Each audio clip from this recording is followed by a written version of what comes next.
Қайырлы күн, пайдалы кеңестер арнасының оқырмандары. Бүгін мен сіздерге қызылшаны күнделікті жесек не болатыны жайлы және де адам организміне қандай пайдасы бар екенін айтатын боламын. Сіз өзіңіз қызылшаны жиі қолданасыз ба? Комментарийге жаза кетіңіз. Қызылша құрамында көптеген пайдалы витаминдер мен минералдар бар көкөніс. Қызылшаны күнде жеу денсаулыққа көп пайда әкелуі мүмкін. Дегенмен оны тұрақты түрде және дұрыс мөлшерде қолданған жөн. Міне қызылшаны күнде жегенде болатын негізгі пайдасы. Бір, қан айналымын жақсартады. Қызылша құрамында нитраттар бар, олар организмде азот оксидіне айналып, қан тамырларын кеңейтеді. Бұл қан айналымын жақсартады, гипертонияны төмендетеді және жүрек қан тамырлары ауруларының алдын алуға көмектеседі. 2. Қан қысымын төмендетеді. Қызылша жоғары қан қысымымен ауыратын адамдар үшін пайдалы. Қызылшадағы нитраттар мен магний қан қысымын реттеуге көмектеседі. 3. Қан құрамын жақсартады. Қызылша құрамында темір мен фолий қышқылы көп, бұл қанның қалыпты жұмысын қамтамасыз етеді. Бұл әсіресе анемия, қан аздығы мәселесі бар адамдар үшін пайдалы. 4. Жүйке жүйесін нығайтады. Қызылша құрамында В дәрумендері, әсіресе тоғыз, фолий қышқылы көп. Бұл дәрумен жүйке жүйесінің жұмысын жақсартып, стресске қарсы тұруға көмектеседі. 5. Қабынуды азайтады. Қызылша құрамындағы антиоксиданттар мен витаминдер қабынуды азайтып, түрлі созылмалы аурулардың алдын алуға көмектеседі. Қызылша әсіресе буындар мен бұлшықеттердегі қабынуды жеңілдетеді. 6. Ішек жұмысына пайдалы. Қызылша клетчаткаға бай көкөніс, ол ас қорыту жүйесінің жұмысын жақсартады, ішек қозғалысын реттейді және іш қатуды болдырмауға көмектеседі. 7. Детоксикация процесін қолдайды. Қызылша ағзаны токсиндерден тазартуға көмектеседі, бауырдың жұмысын жақсартып, ағзадан зиянды заттардың шығуына ықпал етеді. 8. Ауырсынуды жеңілдетеді. Қызылшада бетаин бар, ол бауырдың жұмысын жақсартуға көмектеседі және қабынуды төмендетеді. 9. Салмақты бақылауға көмектеседі.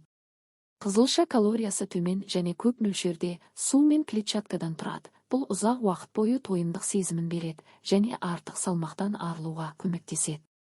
10. Теріге пайдалы. Қызылша құрамындағы антиоксиданттар мен витаминдер тері саулығына да пайдалы.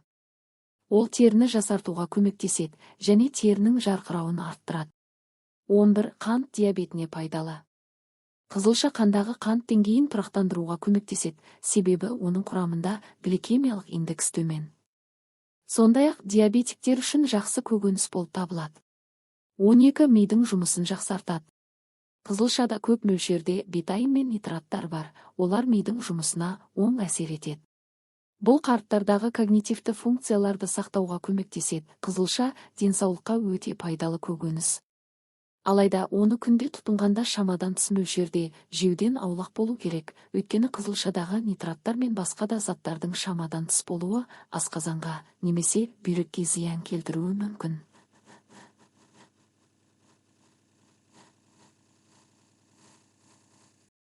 Орташа мөлшерде және әртүрлі тағамдармен араластырып қолдану ең жақсы нәтижені береді.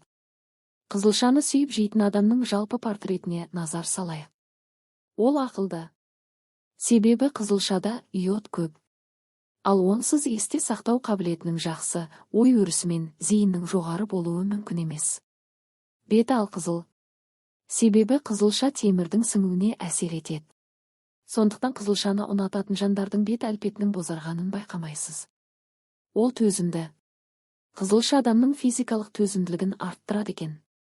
Ғалымдар қызылша шырынының қан тамырларды кеңейтіп, қан тарауын күшейтетінін дәлелдеген.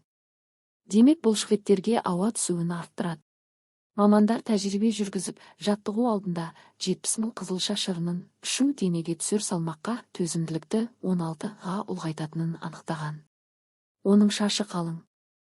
Қызылшаны сүйіп жейтін адамдардың шашы жылдам өсіп, қалыңдап, жылтырай түседі. Оған қызылша қабығының астында көп мөлшерде кездесетін дәрумен ықпал етеді. Ол бұлшықетті. Қызылшада бұлшықет массасын арттыруға көмектесетін магний мөлшері көп.